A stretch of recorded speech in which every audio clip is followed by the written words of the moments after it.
Welcome to Point of View, Northview Messenger's official podcast. My name is Noelle Reed, and I'm your host. Today, I'm going to be talking about the upcoming elections. This is going to be a truly pivotal and consequential moment, regardless of the outcome. To those of you that are listening, if you are eligible to vote in the state of Georgia, you can have a hand in the outcome of this election. However, voting in this election looks a little bit different than in years past because of COVID-19 restrictions. Millions of voters now have to vote using absentee ballots or vote by mail or stand in line for hours to vote in person, which can be confusing and frustrating, especially if you've never done it this way before. If you're voting by mail or using an absentee ballot, do not worry, I'm going to break this down for you. Or maybe you know how you're going to vote, but you may not know who and what you're going to vote for. I'll be giving you this info as well. So let's start with that. Who and what are you voting for? First is the obvious one, the President of the United States.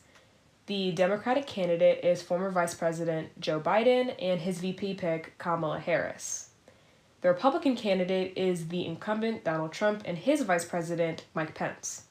For the Green Party, the presidential and vice presidential candidates are Howie Hawkins and Angela Nicole Walker. Lastly, the Libertarian candidates are Joe Jorgensen and Spike Cohen. This election season in the state of Georgia, there are currently 2 Senate seats that need to be filled.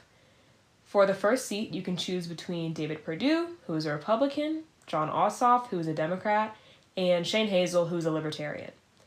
For the second seat, there is Reverend Raphael Warnock, who's a Democrat, Matt Lieberman, who's also a Democrat, and Doug Collins, who's a Republican, and Kelly Loeffler, who is a Republican as well. There are also some amendments on the ballot. Amendment H.R. 164, Amendment H.B. 344 Act number 149, and Amendment 1023.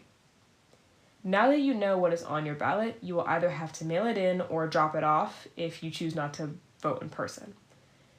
Early voting has started in the state of Georgia and will last until October 30th, and Election Day is on November 3rd. In order to find drop-off locations, contact your county registrar. For voters registered in Fulton County, the OC Public Library is a site for in-person voting and absentee ballot drop-off. The earlier that you request your absentee ballot and mail it in, the better. Please remember that the signature on your ballot must match the signature on your driver's license or state-issued ID, or else your vote will be invalidated. Do not photograph your ballot in any way, as this is illegal in the state of Georgia and can result in your vote being invalidated, as well as fines and/or jail time. It is important to consider that this is your vote. You decide who you want to vote for. Don't just vote for a color. Just because your parents are voting Democrat or you have always voted Republican does not mean that the current candidate is going to fit your values and create change that will benefit your life and the lives of people in your community. Your voice matters.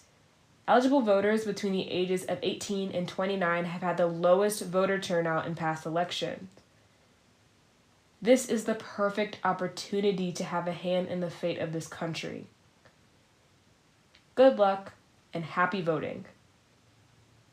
And again, I would like to thank you for taking the time out of your day to tune in, listen up, and look at the world from a different point of view.